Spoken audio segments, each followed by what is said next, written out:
धान्यापुर नाम के एक छोटे से शहर में कावेरी और सुनीता नाम की दो औरतें रहती थीं। कावेरी के परिवार में कावेरी और उसके पति रहते थे। वहीं सुनीता के परिवार में सुनीता, उसकी बेटी और उसके पति रहते थे। सुनीता और कावेरी के परिवार में बहुत ही अच्छा संबंध था। एक दूसरे के घर आना जाना लगा रहता था और वे दोनों बहुत ही प्रेम पूर्वक से रहा करती थी। फिर एक दिन सुनीता के घर सुनैना को देखने के लिए लड़के वाले आते हैं। सुनैना उन्हें बहुत ही अच्छी लगती है और सुनैना उन लोगों को पसंद आ जाती है। हमें ये रिश्ता मंजूर है। हम 1 सप्ताह के बाद शादी करने के लिए आएंगे। वही सुनीता रसोई घर में मेहमानों के लिए चाय बना रही थी। जब सुनीता चाय में चीनी डाल रही थी तब चीनी कम पड़ जाती है। हे भगवान, चीनी कम पड़ गई, अब मैं क्या करूं? चीनी बिन चाय अधूरी, अब मैं क्या करूं? अब मैं सुनैना के ससुराल वालों को चाय कैसे पिला पाऊंगी? अगर मैं सुनैना के ससुराल वालों को चाय नहीं पिलाई तो वे लोग नाराज हो जाएंगे और कहीं रिश्ता ही न तोड़ दें। नहीं नहीं, मैं एक काम करती हूँ, मैं कावेरी के घर से जाकर कुछ चीनी मांग लेती हूँ, जिससे काम मेरा हो जाएगा। फिर सुनीता पिछले दरवाजे से कावेरी के घर जाती है और चीनी मांगती है। चीनी तो हमारे घर नहीं है दीदी। क्या चीनी नहीं है? अब मैं क्या करूँ? अगर मैं सुनैना के ससुराल वालों को चाय बनाकर नहीं दी तो वे लोग नाराज हो जाएंगे और कहीं रिश्ता ही ना तोड़ दें। अच्छा दीदी, ऐसी बात है तो आप हमारा चम्मच ले जाइए। कावेरी चम्मच लाकर सुनीता को देती है। चम्मच देखकर सुनीता कुछ समझी नहीं। मैं इस चम्मच का क्या करूं? मैं तो तुमसे चीनी मांगी थी ना। दीदी, आप ये बात किसी को बताइएगा नहीं। ये चम्मच एक जादुई चम्मच है। आप इस चम्मच से रसोई की अगर कोई भी चीज मांगेंगी तो ये जादुई चम्मच आपको दे देगा। तुम क्या बोल रही हो कावेरी?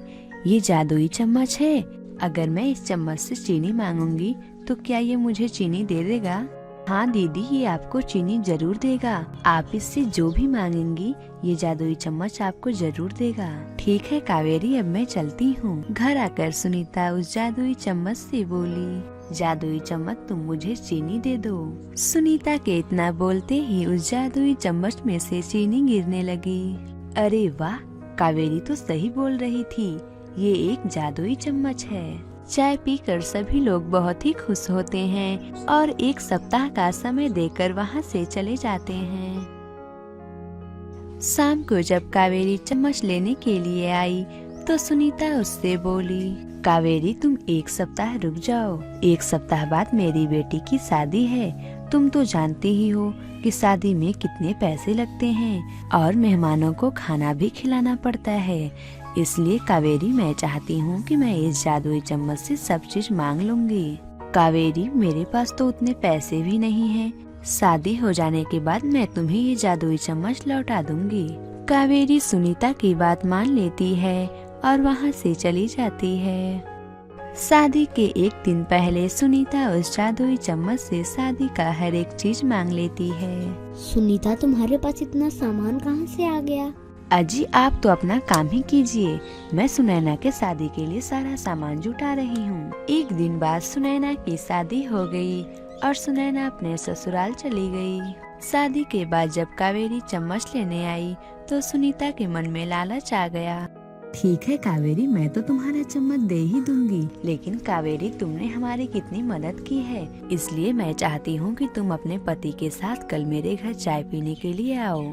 फिर अगले दिन कावेरी अपने पति के साथ सुनीता के घर चाय पीने के लिए आई। सुनीता उनके लिए रसोई घर में चाय बना रही थी। चाय बनाते बनाते अचानक सुनीता को कावेरी की कही बात याद आती है। दीदी, आप ये बात किसी को बताइएगा नहीं। ये चम्मच एक जादुई चम्मच है। आप इस चम्मच से रसोई की अगर कोई भी चीज मांगेंगी तो ये जादुई चम्मच आपको दे देगा। इस चम्मच से मैं जो भी मांगूंगी ये मुझे देगा। जादुई चम्मच, तुम मुझे जहर दो। सुनीता के इतना बोलते ही जादुई चम्मच में से जहर निकलने लगता है। सुनीता वही जहरीली चाय कावेरी और उसके पति को पीने के लिए देती है। सुनीता कावेरी और उसके पति को मारकर जादुई चम्मच ले लेती है। ये जादुई चम्मच अब हमेशा हमेशा के लिए मेरा हो गया। मेरे रास्ते के कांटे अब हट चुके हैं। अब मुझे अमीर बनने से कोई नहीं रोक सकता है। कुछ दिन बीत गए। सुनीता उस जादुई चम्मच की मदद से अब बहुत ही अमीर बन चुकी थी। सुनीता उसी पैसे से अपने घर में एक नौकरानी भी रख लेती है। सुनीता नौकरानी से अपने घर का पूरा काम करवाती थी और अपने दिन भर महारानी की तरह आराम करती थी। फिर एक दिन सुनीता की अचानक तबीयत खराब हो गई। सुनीता न तो हिल पा रही थी और न उठ पा रही थी। फिर उसने अपने नौकरानी से बोला, अरे ओ रीमा, सुनती हो? रीमा, यहाँ आओ। क्या हुआ मालकिन? रीमा, तुम मेरे लिए चाय बना कर लाओ। लेकिन मालकिन, चीनी तो खत्म हो गई है। मैं चाय कैसे बना पाऊंगी? क्या चीनी खत्म हो गई है? हे भगवान, लगता है तुम्हें वो राज तो बताना ही पड़ेगा। कौन सा राज मालकिन? तुम इसके बारे में किसी को बताना मत। रीमा, किचन में मैंने एक जादुई चम्मच रखा है। तुम उस जादुई चम्मच से जो भी मांगोगी वो तुम्हारी इच्छा पूरी कर देगा। रीमा, तुम उस जादुई चम्मच से चीनी मांगना। वो जादुई चम्मच तुम्हें चीनी दे देगा, जिससे तुम मेरे लिए चाय बनाना।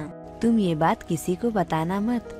तुम्हें मेरे घर का खाना बनाना है, इसलिए मैं ये बात तुम्हें बता दी हूँ। और हाँ, सुनो एक बात, तुम इससे सिर्फ रसोई की चीजें ही मांग सकती हो।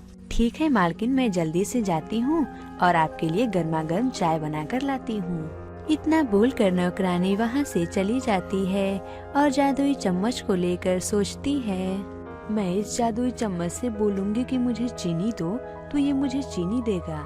अगर मैं इस जादुई चम्मच से बोलूंगी तुम मुझे जहर दो तो ये मुझे जहर देगा और ये चाय जहरीला बन जाएगा, जिसे मैं उस मालकिन को पिलाकर उससे मार दूंगी और ये चम्मच हमेशा के लिए मेरा हो जाएगा। फिर मुझे यहाँ पर काम करने की जरूरत नहीं पड़ेगी। फिर काम वाली उस जादुई चम्मच से बोलती है, जादुई चम्मच, तुम इस चाय में जहर मिला दो, जिसे पीकर मेरी मालकिन ऊपर चली जाए। सुनीता के इतना बोलते ही उस चाय में जहर गिरने लगता है और वो चाय जहरीली हो जाती है। जहरीली चाय काम वाली सुनीता को पिला देती है। जहरीली चाय पीकर सुनीता तड़पने लगती है। काम वाली, तुमने इस चम्मच से जहर मांगा था ना? सच बोलो, लेकिन तुमने ऐसा क्यों किया? क्योंकि मैं चाहती थी कि ये जादुई चम्मच मेरा हो जाए। मैं सभी के घरों में काम करती हूँ। अगर ये मेरे पास जादुई चम्मच हो जाएगा तो मुझे काम करने की जरूरत ही क्या है। अब मैं मालकिन बन जाऊंगी और हमेशा हमेशा के लिए ये जादुई चम्मच मेरा हो गया। थोड़ी ही देर में सुनीता तड़पती हुई चल बसी और काम वाली जादुई चम्मच को लेकर वहाँ से भाग गई। इस कहानी से हमें ये सीख मिलती है कि हमें कभी भी दूसरों का सामान लेकर उन्हें धोखा नहीं देना चाहिए, वो हमारा ही नुकसान होता है। अगर आपको ये कहानी अच्छी लगी हो तो इसे जरूर लाइक करें और हमारे चैनल हिंदी टेल्स गुरुजी को जरूर सब्सक्राइब करें और हमें कमेंट करके जरूर बताएं कि आपको ये कहानी कैसी लगी और लाइक करना तो बिल्कुल मत भूलिए।